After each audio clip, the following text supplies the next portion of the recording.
Everyone.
Good.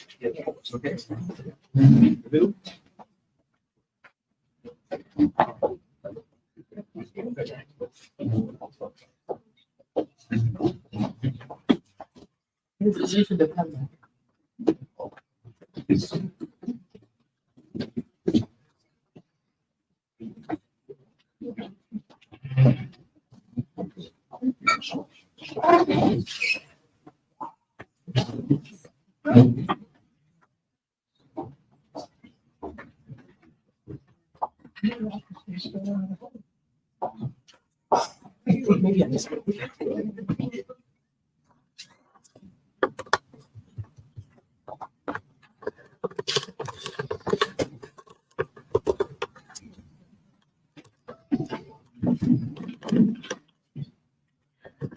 Assalamu alaikum and peace be unto all of you. Today is a continuation of the, by the way, my name is Mahjabi in Islam. I'm Vice President of the Islamic Center of Greater Toledo and a 40-year resident of Toledo. I've lived longer in the United States than I have in my native Pakistan.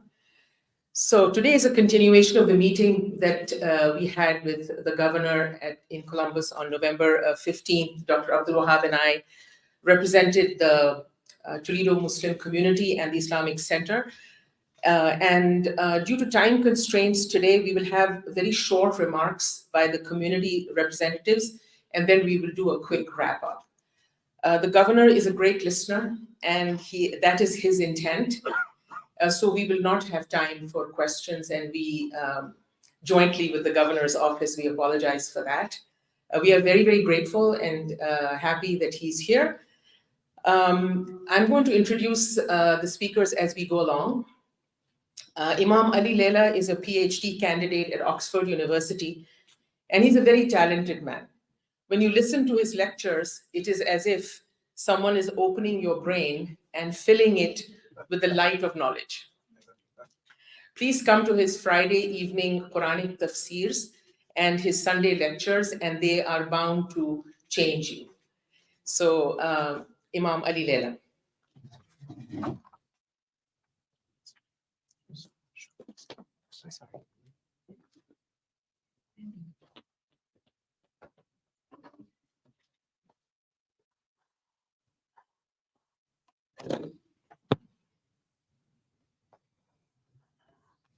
Assalamu alaikum, everyone. Peace be with you all. Ladies and gentlemen, esteemed guests, and our Honorable Governor of Ohio, Mr. DeWine. I would like to extend a warm welcome to all of you at the Islamic Center of Greater Toledo. Your presence here, Governor, is a statement to the power of communication in fostering understanding and cooperation among diverse communities. In a world where unity is paramount, your visit signifies the strength that comes from dialogue and collaboration. I speak to you today as proud American Muslim. We American Muslims are so proud Americans, so proud Muslims. We're proud Muslims because we follow the traditions of all great prophets, and because Islam teaches us to love for others what we love for ourselves. Because Islam teaches us that all human beings are equal in the eyes of God. Islam teaches us to enjoy good and forbid evil. When we see evil going on, that we have to do something. Change it with your hand if you can. If you cannot change it with your tongue, say something about it. And if you cannot even change it with your tongue, change it within your heart. What difference would it make is that you want to keep your humanity. You cannot see atrocities and crimes and don't feel bad about it. Islam also teaches us that we should share the blessings of God with others who are less fortunate. Islam ordered us to spread peace within ourselves, families, communities, and the entire world. Islam teaches us to stand firmly for justice. I would quote this verse in chapter 4 in the Holy Quran: "O you have believed, be persistently standing firm in justice, witnesses for Allah, even if it be against yourselves or parents and relatives." We stand for justice regardless who is the oppressor and who is the oppressed. Equally, we are also proud Americans, because being proud Muslim and proud Americans are not contradictory. You can be perfectly a good American citizen and good Muslim. American Muslims are middle class and mainstream. American Muslim community is the most diverse religious community in the United States, according to Gallup and Pew Research. We are proud of America as one of the greatest countries in the world, not because it has the strongest economy or the strongest army, rather because the American values, the values of equality, freedom, justice, and the right of life, liberty, and pursuit of happiness, are far from being perfect, but we always aspire to be perfect, to build better democracy, and to serve human rights, and to build better educational and health systems. And I just want to call Samuel Dash, a famous American lawyer who was the chief counsel for the Senate Watergate Committee during the Watergate scandal, 1973. He said, I quote, "Our government leaders have made many mistakes in the past when they have lost sight of the sacred American values rooted in the Declaration of Independence and the Constitution. We are at the brink of even graver mistakes and assaults on these values.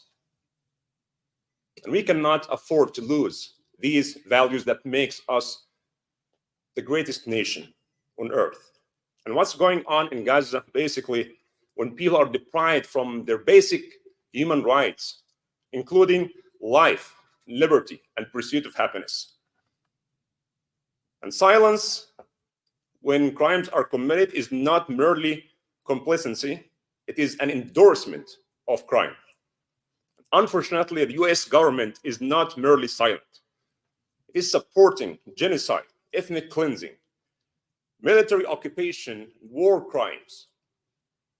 We are very disappointed of the Biden administration when we see, and the whole world is watching, 2.3 people being bombarded,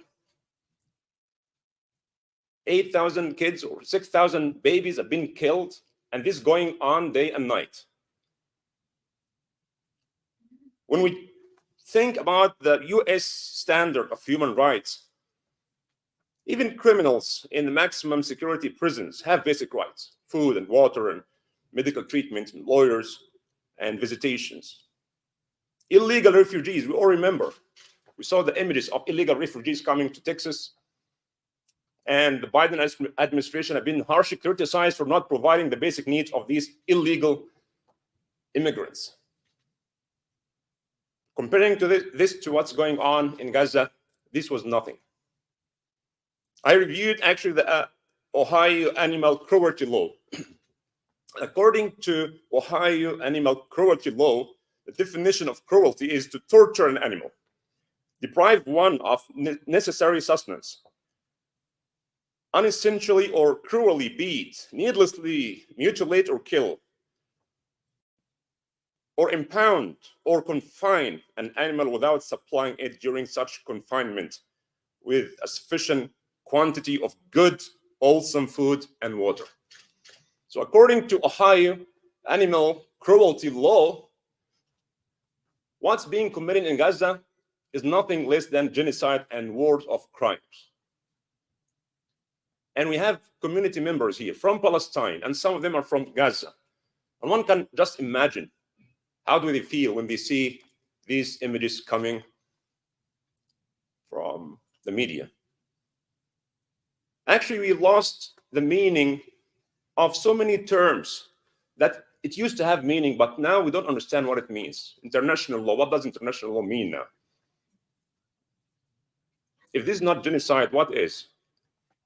If this is not ethnic cleansing, I don't know what is. I actually would like to give our honorable governor this wonderful book written by Ilan Pepe, an Israeli objective historian who wrote this book, The Ethnic Cleansing of Palestine. He's not Muslim, he's Jewish Israeli. And I heard our honorable governor is going to visit the Jewish community after this meeting, and I hope next time he can bring both leaders in one meeting, because we have so much in common. We have so much in common. Would anybody disagree to cease fire and stop the conflict and stop the bloodshed and work towards achieving sustainable, everlasting peace? We all want this, right? And there is a will, there is a way. So unfortunately, the most radical Israeli government in history now is running the show, and the whole world is just doing nothing. We request the end of the suffering of the people of Gaza. We join so many members of the world, people of conscience, including American Jews, and many Jews around the world. Many of them are survival of the Nazi concentration camps. They said never again for everyone. We cannot tolerate watching hospitals, schools, universities, churches, buildings, schools belong or run by the UN have been destroyed, where it contains hundreds of innocent civilians. I hope and pray in this blessed day, in this blessed place, in this blessed gathering, I pray to Almighty God to stop this bloodshed and to bring peace to us, to our communities here in America and everywhere in the world, and especially in the Middle East. We ask Almighty God to use us as instruments of peace, equality, and justice. Again, thank you so very much, our governor, for your visit.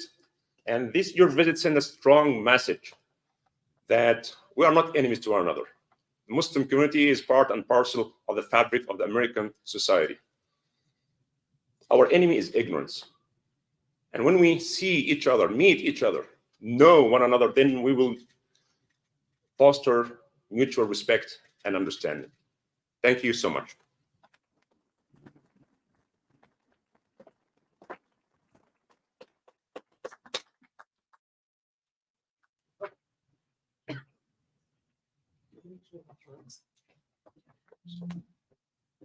We'll have just very brief remarks by the Honorable Governor Mike DeWine. You can be seated there.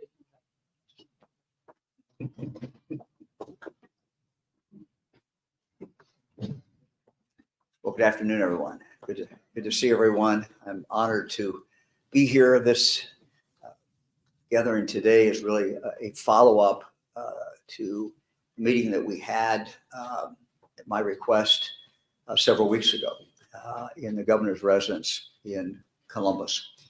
And it really comes out, this visit as well as that meeting, comes out of a concern that I have about incidents of hate that we are seeing in this country, and that sadly we also are seeing in the state of Ohio. So I wanted to very forcefully speak out against hate of any kind, any actions, whether that is against Muslims, whether it's against Jews, with any group. And this is, we have to remind ourselves, this is a small minority of the people of Ohio, small minority in this country, but we must, every time we see this take place or hear about it taking place, it's incumbent upon all of us to denounce that. And I think it's also particularly important for a governor or any public official to denounce that. Frankly, we do not want to give those who hate any oxygen. We don't want to give them any, even by our silence, any kind of support. So sometimes in silence, there's a tacit, some people interpret that as a tacit endorsement of hate. And so I want to make it very, very clear.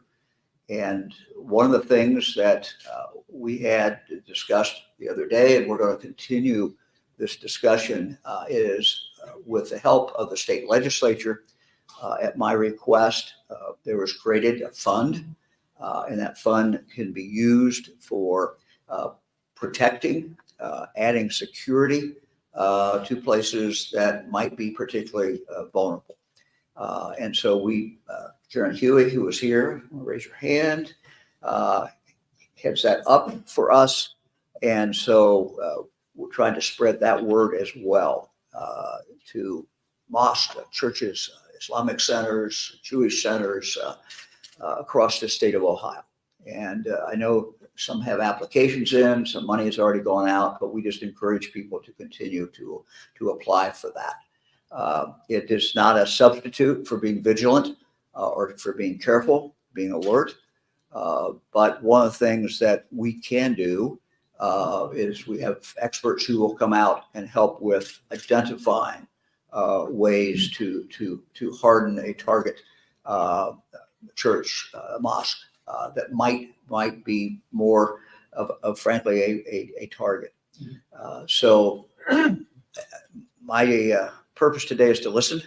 I want to hear from the community, and I'm particularly interested in any concern that you have about your security, or any concern that you have about hate. And again, as your governor, the governor of all the people of the state of Ohio, I wanted to be here to send a signal that I am the governor of all the people, whether people voted for me or not, everybody.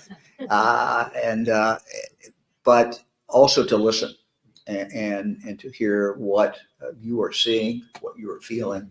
And I think that again is an essential part of someone in public office, is being able to listen, and then where appropriate and where we can try to take action, which helps in regard to that. So I'm appreciate everyone being here, and appreciate having the opportunity to share some time with you, and you share your valuable time with me. Thank you very much.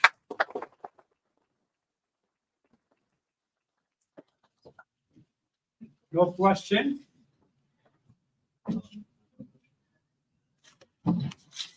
Thank you, Governor, so much. And I wanted to just recap a little bit about our meeting at the State House on November 15th, that it was Governor DeWine shows that he's a man of vision and empathy, and he listened very, very well and carefully to our concerns on that day. And consequent to that meeting, and as he mentioned just now, we have Jim Meador coming out on the 20th of December to do a physical and cyber security assessment of the Islamic Center. So it's not just all talk, they're walking the walk. So there are 7 centers. Are they all going to be included in this? This particular one, inshallah, we will. But this is already the date that is set. And I had sent out the blast mail about how this message applies to all Islamic centers. And we will, at any time there is any violence or any hate incident, we will immediately, we request you to report it to the local police department, and also then call the Islamic Center so we can immediately contact the security team of the governor. So that is something that is happening very efficiently. So I just want to say a few words about for today. So 15,000 Palestinians killed, over 5,000 of them are children, and the world let it happen. How did the descendants of Holocaust victims become war criminals? Hitler's information minister, Joseph Goebbels, had a philosophy that if you repeat a lie often enough, people believe it to be the truth, and after a while, you yourself believe it to be the truth. And this is the power of propaganda. In 2012, Randy Lynn was continually listening to Fox News. And one day, overcome, intoxicated, and armed, he entered the Islamic Center and set fire to the prayer area right there. 10 minutes before he entered, 3 ladies had just left the center, and he said in court that he had never known a Muslim and was angry with what he had heard on Fox News. Political scientist and son of Holocaust survivors, Professor Norman Finkelstein, was asked about what happened on October 7th. And he said it was a slave revolt. When you steal the land of a people and imprison them in the largest open-air prison in the world for 75 years, you get a slave revolt. What is happening in the war on Gaza is savage power hunger using the 2 methods of supremacy and dehumanization. I'm sure you've heard of the missing white woman syndrome, in which disappearances of young, attractive white women gets a lot of attention, but the disappearance of brown or black women does not. This is white supremacy in action. And the supremacy premise was in full action when President Biden said about hostage Abigail Edan that, quote, what she had endured was unthinkable. I want to ask President Biden why Palestinian children, half alive, under the rubble of Israeli savagery, funded by the American taxpayer, don't classify as enduring the unthinkable. I don't have to ask because I know. I know Zionists and the self-professed Christian Zionist that President Biden is, believe that an Israeli life is more precious than a Palestinian one. They want to wallow in the chosen people premise when the major religions of the world and even secular democracies recognize that all people are created equal. The world was in an uproar at the Russian invasion of Ukraine and the loss of civilian life, but more women and children have been killed in Gaza in 50 days than were killed in Ukraine in 2 years. But the supremacy premise preaches that white Ukrainian life is more precious than brown Palestinian life. The image of a hand waving under the rubble is etched in my mind and stops me from sleeping at night. So how do you unleash the barbarity of killing 15,000 innocents? And the answer is by dehumanizing them, by calling them vermin, and by calling them human animals. Israel, with the United States in faithful tow, does not get to making the rules. The world must not let the maniacal political ambition of Netanyahu continue the genocide in Gaza. And this is very interesting. I didn't know that Imam Ali would be quoting this verse, but this is my favorite verse in the Quran, the same one, chapter 4, 135. Stand firmly for justice and testify to the truth, even if it goes against yourselves, your family, your parents, and your relatives. and the great monotheistic faiths are embedded in justice. So my request to everyone is to don't stand with the oppressor and injustice. Be faithful to your faith. Thank you.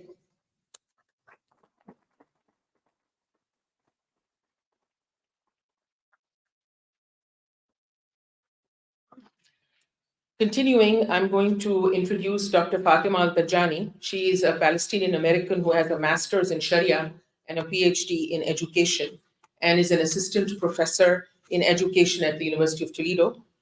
Her physician father was displaced from his home by the Israeli occupation in the Nakba of 1948 by the occupying Israeli army. Dr. Tajani.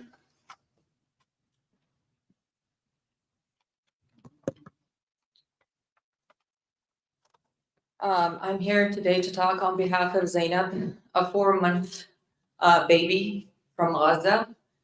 She isn't the same age of my nephew baby, her mom is also from Gaza. Opinions should not be unfairly labeled as hateful, as it dangerously transforms as a genuine dialogue into a weapon. Some organizations claiming to combat hate and protecting people from hate, ironically, they are encouraging hate. They are setting up a troubling, dangerous precedent. Me talking about my family, my heritage, me wearing the kufiya, and me talking about the genocide in Gaza does not make me hateful. I who value life, I who is someone that wears the hijab and who goes to work every day, I who is an educator, how dare someone point fingers on me and accuse me of being hateful? The workplace safety and the well-being of students is crucial. Critical examination of the Israeli occupation policies and actions in school and workplace should not be labeled as hateful criticism. There should be no laws preventing American citizens from criticizing a foreign government. There should be no laws criminalizing boycotting foreign government. Freedom of speech is our right as American citizens. In workplace and schools, America is built on democracy and the ability to thrive through critical thinking. We need to promote a culture of truth-seeking, not a culture of staying silent to avoid being labeled as hateful. This responsibility is shared by citizens and the officials. The act of those so-called civil rights organizations weaponizing our speech and values and labeling it as hate is not acceptable. They are actually supporting apartheid. They are propagating dehumanization of people. Their labeling has cost people their jobs. What they're doing is extending beyond terminating individuals from their work. They are being attacked with anti-Semitism at work and in the educational settings. Anti-Semitism and anti-Zionism are two different things. They're not the same.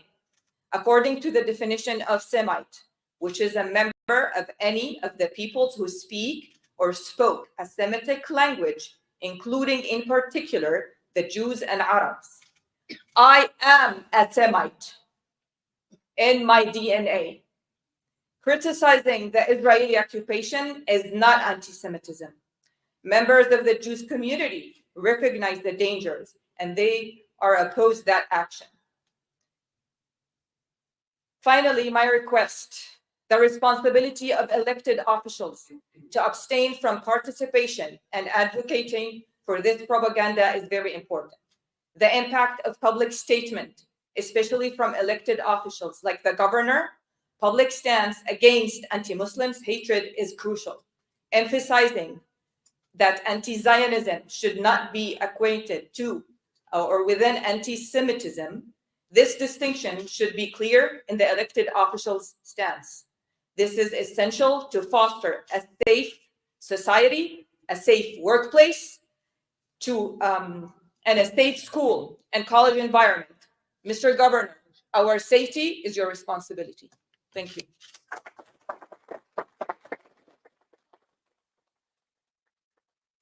Our next speaker is Yusuf Badr. He is a high school history teacher and founder of Toledo for Palestine.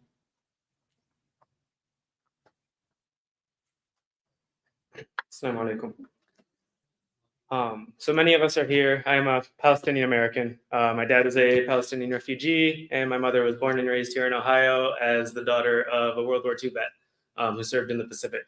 So both parts of that has been something close to my heart and that I've always identified with and been proud of. And why a lot of us here today are going to talk about what is happening overseas, the genocide going on in Gaza. I want to address something that's closer to home and something that I hold to a very high esteem, very high value, and I hope you do too, Governor, and that's free speech. Specifically, as was just mentioned, the restrictions on free speech that the state's government has imposed on Ohioans.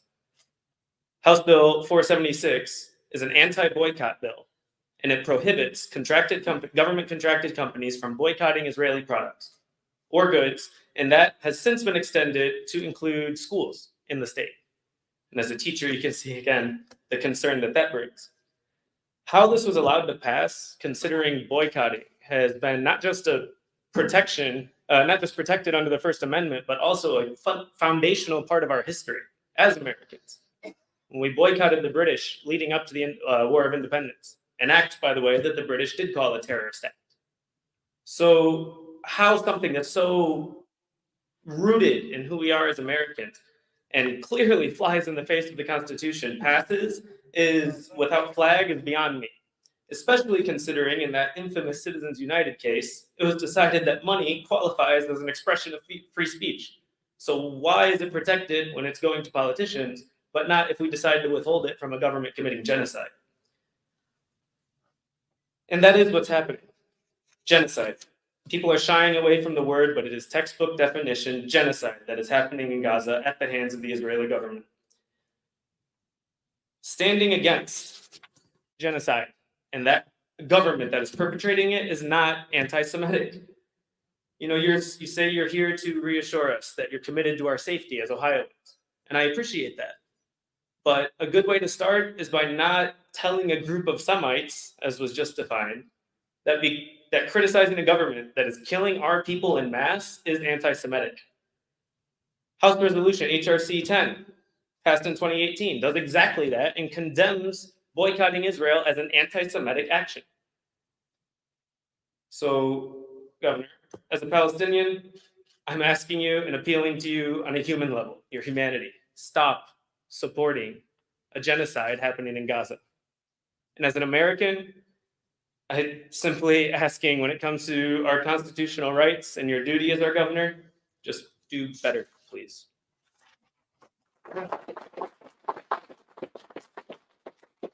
The next speaker is Dr. Fadi Safi. He's a critical care pulmonary physician and board member of Palestine American Medical Association. Assalamu alaikum. Thank you, Dr. Islam. Thank you, Governor, for being here and giving us the chance to speak. Thank you to the ICGT and the Imam. Thank you, officials, for being here. I'd like to and try to be brief, but as a physician and as a humanitarian, I'm also a board member in the Palestinian American Medical Association, which has been on the ground in Gaza for the last 10 years. We've been delivering medical equipment, educating, and performing capacity building for the healthcare sector in Gaza for the last 10 years. And we are sad to see most of our efforts have been demolished in only a few weeks of war. I would like to stress on one point in my presentation here, which is the overwhelming effect of this war on the healthcare crisis and the healthcare system in Gaza. We are overwhelmed personally and as an organization with the killing and the death of our physician colleagues. Your governor, there have been more than 254 physicians killed in Gaza in the last 4 weeks. And we established a campaign saying that they are not target and should not be target. These are the best trainees. These are the only physicians that Gaza have, and they are the one who are building the health system over there. So now, with their death, unfortunately, the healthcare system will be irreplaceable, and we have to start from the beginning. And it will take us 10 years probably to help establish the healthcare system in Gaza. We are these physicians. Some of them are physicians, some of them are dentists, some of them are pharmacists, nurses, paramedics. 80 paramedics were killed, and a lot of ambulances were destroyed. And therefore, that's now you see that they are not able to go and respond as an EMT response to the people who are hit under the ground or who are injured or killed. I would like to give you a picture that we are campaigning for these physicians. I would like also to give it to some of the governor officials. And I would like to mention some of their names and specialties. So one of them that we've been working with personally, Dr. Midhat Saidam, he's a physician. He's a head of plastic surgeon. He's UK trained. He's trained in United Kingdom in the 70s, and he's been serving at a Shifa hospital for the last 20 years. He's been killed in the first week of war. That's why Dr. Abu Sitta from UK came to replace him, because they know each other. And he's been operating on those patients. The other physician is Dr. Allah. He's the only nephrologist in Gaza. There is around 2,000 dialysis patients in Gaza that they are not getting dialysis now because of the outage of power, but he's the only physician that was helping them. He was trained in Jordan, and then he went to serve Gaza only for the last 1 year, and he was the top in his class. He was also killed 2 weeks ago. Dr. Mahdi is one of 2 gynecologists in Gaza that was also killed with his brother inside the hospital, which were providing delivery. There's 50,000 pregnant women in Gaza nowadays. There's 5,000 deliveries every month, 180 every day. And unfortunately, there's no gynecologist to deliver, so we depend on midwives. Now, some of them are also being killed, and you have the picture of those. We have also other specialists. We have 4 ophthalmologists that died in one strike inside their hospital, which this hospital was built 1925. Their ophthalmologist hospital was built 1925, and with one strike, the 4 ophthalmologists were killed, their brothers and their son, and the hospital was bombed to earth. And others, pathologists, urologists, neonatologists, you name it, all specialties have been destroyed, unfortunately. So I would like to ask our respectful governor to please confirm that these physicians and healthcare workers are not target, and we have, please support our campaign that they are not target, they should not be targeted. And we also want to open human corridors to help deliver some of the supplies. Our organization have supplies now. They are sieged in Egypt, and we cannot deliver these supplies to Gaza hospitals. And also one last request, we have also more than 20 physicians who've been kidnapped from a Shifa hospital, and no one knows where they are now. So would like your governor, if you can please ask also these physicians to be free. Thank you very much for being here and for allowing me to speak.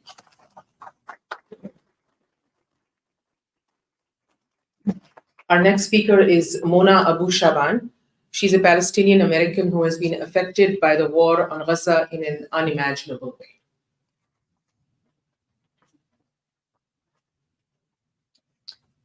Assalamu alaikum. Today I speak not only on behalf of my family, but all of the unknowns that are still under the rubble, that have been buried without family and buried without names. Children, women, men, newborns, all the way up until geriatrics. They have no names. We have no idea who they are. I'm here to tell you about my family. On October 19th, 2023, we received the devastating news that half of my father's family was killed. Their home, which they had fled to, was designated as a safe home in a safe area of town. That house was bombed. 46 people were in that home. 42 did not survive. This was my father's oldest brother, his wife, his children, his grandchildren, his great-grandchildren, and the extended family on his daughter's side. The ophthalmologists that Dr. Safi pointed out were murdered. Those were their family. Their murder was senseless and brutal. It took the people of Gaza several days to recover their bodies. They were mangled, they were in pieces, and they were unrecognizable. Unfortunately, my story is not unique. I'm not special in that way. I have a friend who is with me on American Muslims for Palestine who lost an uncle that was like a second father to her. His sons were also murdered. They were like brothers. We have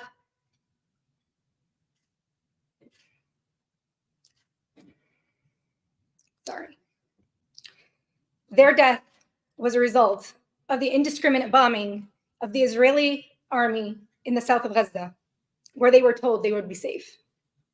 And also, thanks to the manifest of all of those that were killed, that was demanded by Genocide Joe, because even in death, we Palestinians have to prove our existence. We have a physician that's here by the name of Dr. Al-Astal. His family compromises the first 2.5 pages of that manifest. And that death toll was only when there were 7,000. We now reach a death toll of over 20,000 people. 7,000 of those were our children. We listened as the world was outraged at the mere thought of 40 Israeli babies killed by Hamas. Those news stories have been since debunked, much like the rest of Israelis' claims. Where is the collective outrage for the loss of the actual 7,000 babies that were killed in Gaza? Just of the people under the age of 18. Where's the outrage?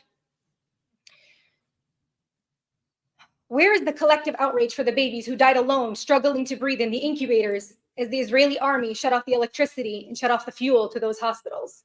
Are they not the same? Apparently they are not, because they are Palestinian. But let's not just talk about what's happening in Gaza. We want to say this is all happening because of Hamas.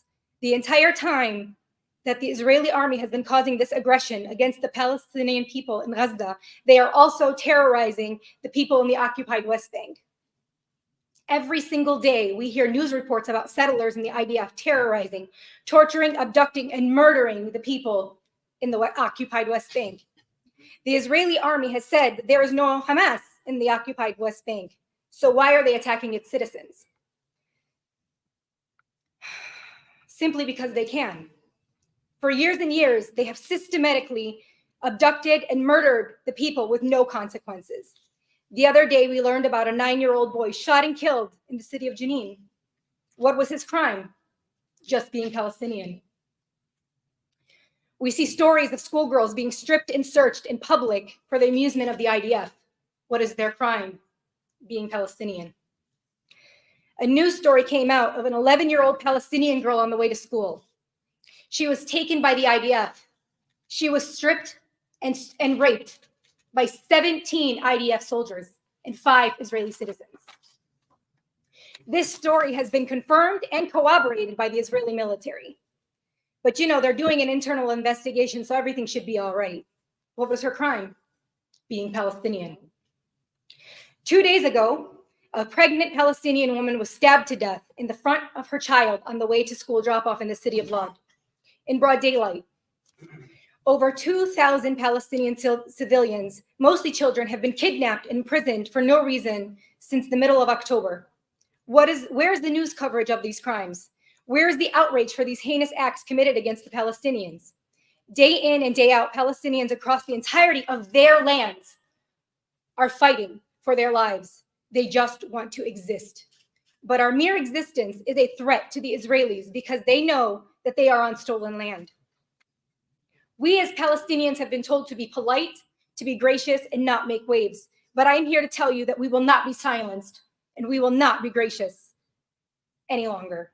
We are here to have our voices heard. We will be loud, we will be seen, and we will be listened to. Every American politician, from the President of the United States all the way down, has blood on their hands. They are complicit in genocide and ethnic cleansing of the Palestinian people. with not only our taxpayer money, but also with your unwavering support for the Israeli army. You give consent to the atrocities that the Palestinians face every single day. Our president has given his full backing to the Israeli military with no regard to those living in Palestinian territories, in Gaza and abroad and beyond. All of his cabinet members have sat back and spewed the same rhetoric of Israel's right to defend itself. To what end? To what end will we stop? To what end will it be enough? This extended silence regarding the genocide that is visited on the Palestinians is deafening, and we hear it loud and clear. We will remember your silence, and when it is time to vote, we will remember who sat back and watched the numbers climb, and we will remember who watched and did nothing.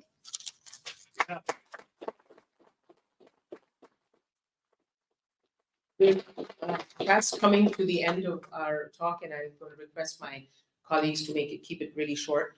Our next speaker is Iman Hashim.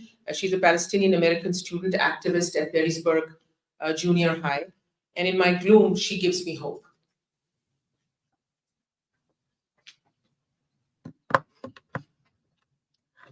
Allow me to reintroduce myself. My name is Iman Hashim, and I am a 16-year-old Palestinian American girl. More importantly, I am the granddaughter of Basem Dajani, a Palestinian who was forcefully expelled and displaced from his home in 1948 during the first Nakba. Today, I'm representing every single individual K through 12 who has been silenced and continuously denounced by some of the most hypocritical, biased, and Islamophobic school administrators statewide. Let it be known that today our voices will be heard. Governor DeWine, since October 7th, as a result of the constant misconceptions being relayed through provocative propaganda into the minds of impressionable American citizens, young Muslims around the nation, such as myself, have endured hate crimes on a record-breaking scale. For example, less than 4 hours away from where we stand today, a young Palestinian boy named Wadia al-Fayoumi in Plainfield, Illinois, was slaughtered to death by his landlord. Allow me to elaborate on the severity of this situation. It is one thing to push a button that bombs a building from miles away. It is another thing, and completely different story, to directly draw a military-grade combat knife and savagely stab an innocent boy to death. To further clarify, Joseph Kuzba, the perpetrator in the account, pushed and pulled that knife in and out of that 6-year-old boy's body 26 times. 26 times. Allow those words to sink into your heart the same way that dagger sunk into Wadia's heart. Every single day when students like me go to school, we feel as if we have entered a prison where we are constantly being watched, targeted, restricted, and subjected. These administrators have silenced me and students like me time and time again, but I simply will not allow them to silence us when there is a mass genocide going on in Gaza. They have silenced the Native American genocides in the history books that they teach us in school. And then they tell us to not allow history to repeat itself. Frankly, I think they are hypocritical. Because history continues to repeat itself in Palestine. We will not allow them to suffer in silence just like the Native Americans did. We will continue to spread the truth and exploit the fallacies that they engrave in the uneducated students' minds and administrators. As Martin Luther King Jr. once said, nothing in the world is more dangerous than sincere ignorance and conscientious stupidity. Your silence, Governor DeWine, regarding people like me and Wadia is deafening and is the reason why children are being targeted and slaughtered in America.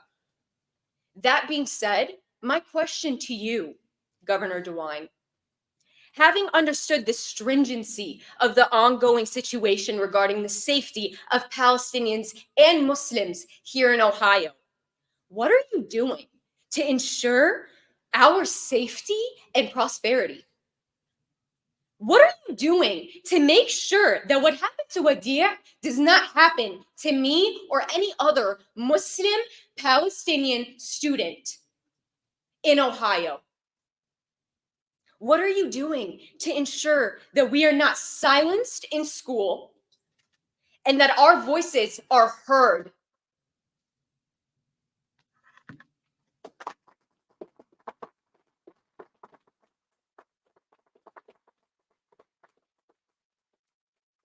We are over time, and so we are going to have our last speaker who will also do the wrap up for us because the governor has to catch a plane at 1:10. Jasmine Nada Abu Hummus is a clinical therapist and representative of American Muslims for Palestine.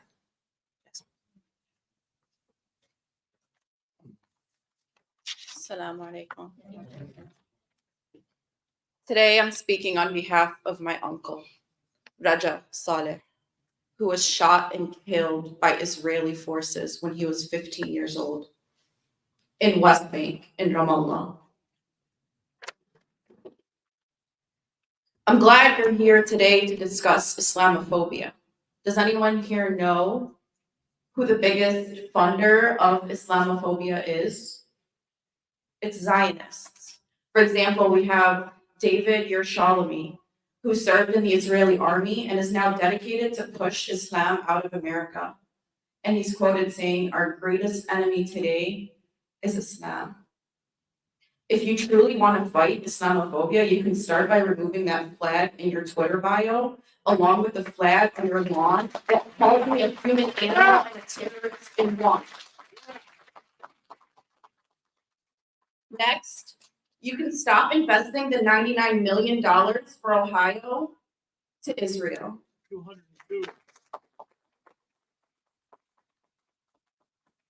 As a social worker in Ohio, I know what those dollars can do. I see people on your streets every night hungry, kids go home without food, but you choose to fund genocide instead. Do not think for one moment here today that we support your work, that will be used for a photo op, that will be not mobilizing in 2026 when your re-election comes around. Last, we are disgusted with your lack of regard for Palestinian lives and zero acknowledgement for the thousands and thousands who lost their life in Gaza and the West Bank. We have yet to see prayers for Palestine Day, just like you dedicated to Israel. And we know that we won't get that from someone funded by a Zionist, Leslie Wexner, your best friend, who's a pedophile and Islamophobe and was funded by funding Jeffrey Epstein, who worked for Israel. That's my wrap up.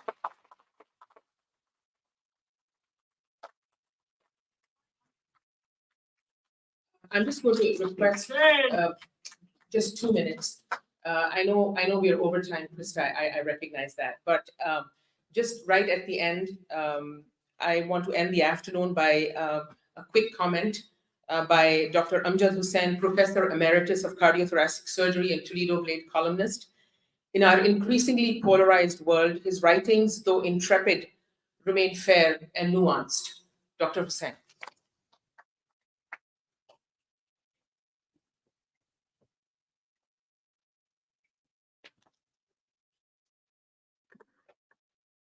Thank you very much. I also add my voice to welcome you, Governor. I think this is your first visit here. Don't let it be the last one. Oh, no, let it be. We have fantastic food, so come and join us. I hope on times which are good and pleasant. We heard opinions and expressions from a segment of our community. You heard facts, not opinions. Governor Mike DeWine, wash your hands for the blood of genocide. Wash your hands for the blood of genocide. Stop supporting a settler colonial state, an apartheid state, according to many international organizations, many human rights. Listen now. Listen. Sit down, please. Sit down. Yeah, what I said was that there were a segment of the community who expressed themselves and related stories, which some of them are heart-wrenching in terms of what has been happening in Gaza and West Bank. And for them, it is very close to home. I am You do thankful. not represent us. Shame. Shame. We You're trying to whitewash. You're not No shame. whitewash. You do not represent us. ICGT does not represent us. We are angry. We want justice. The guys are not going to suck up to anybody. All right. Listen. Shame. Mr. Governor, what happens in one part of the world affects people in the other part of the world.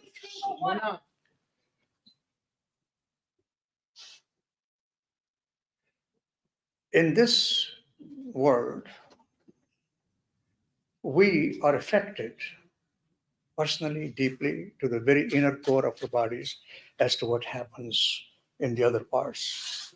You witnessed the sincere expression of what people are feeling.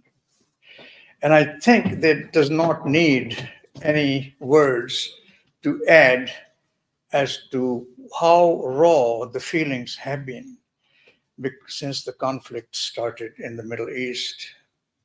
There is plenty of lament, frustration, and anger at what has been going on. Now, history cannot be erased, nor it can be jump-started from a particular date of a convenient date. It is a continuum. And for that reason, our leaders need to look into the basic causes as to what has led to where we are today. Here, here. Now, the plight of Palestinians is something the Western world, and including our own country, has really neglected and stepped aside. Created, not neglected, created. Let him finish. May I? It was created by them. May I? Yes. Thank you. But we cannot be oblivious to the suffering and the terrible loss of life which is happening right now in Gaza. I think in these days, in these crises, there are segments of the society, including the clergy, including politicians and the people of conscience, who have always come forward to help with the situation. And for that reason, Mr. Governor, I ask that you look deep into this, because it has been said that there is lots of propaganda, and propaganda sometimes has a way of camouflage what the facts are. The most important thing which can happen, horrible thing can happen, to strip a human being of his or her humanity. We have seen that happen. And I think it's about time that in America, we bring the politics up to the ideals which the American ideals have been of justice and peace in politics as well as in everyday life. And I think our community thinks that it has been sorely missing. We are living in a highly charged times. I hope the sanity prevails and somehow we come to a conclusion. But the ceasefire in Gaza is not going to solve the basic problem, which has been festering since 1948. So these are the remarks that I have, and I thank you very much for your visit, sir. Governor DeWine, there are 5 things you need to do as governor of the state of Ohio. 2 things are very easy. The first thing you need to do is get on all your social media sites, take that Israeli flag down that you have on your Facebook page and other places. Second thing you need to do is issue a statement, even though you cannot pass legislation, federal legislation, to call for a ceasefire, like signing on to the bill in Congress. You can make a statement as governor of the Ohio that you would like to call for a ceasefire that's cost 20,000 cents. Third thing you can do is divest the $202 million in Israeli bonds that keep increasing. The last installment of 20 million as of February of this year. The fourth thing you can do is repeal that bill that came on under your administration that disallows businesses or punishes them if they were to boycott businesses that are Israeli. And the last thing you can do is issue a statewide statement to all educational institutions, colleges, universities, schools, telling them that you will not tolerate any sort of hate, which you said you won't, but issue a statewide directive to not do that and put Islamophobia up there with it, in it, not just hate and that's it. Because if they just see hate, that you don't want hate, but then they see your Israeli flag on your Facebook page and they see the Israeli flag on your Twitter account, then they know that you're a hypocrite.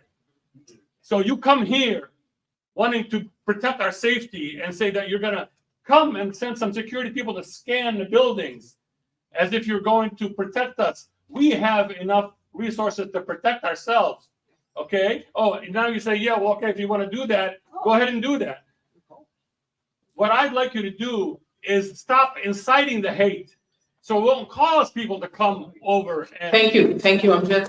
Amjad Domani is of the Northwest Ohio Peace Coalition. So we will end this afternoon. I hope it was very enlightening for the governor, even though facts sometimes can be very bitter, but they are absolute facts. And in the end, I want to underline and underscore that the demanding a ceasefire, immediate and permanent ceasefire in Gaza is mandatory. It is the least we can do, and we are accountable to God on the day of judgment about what we did in this world. So in conclusion, thank you for coming, Governor, and for listening to us, which is what you wanted to do. And inshallah, which means God willing, our interaction will continue. Thank you again. And thank you to all of you.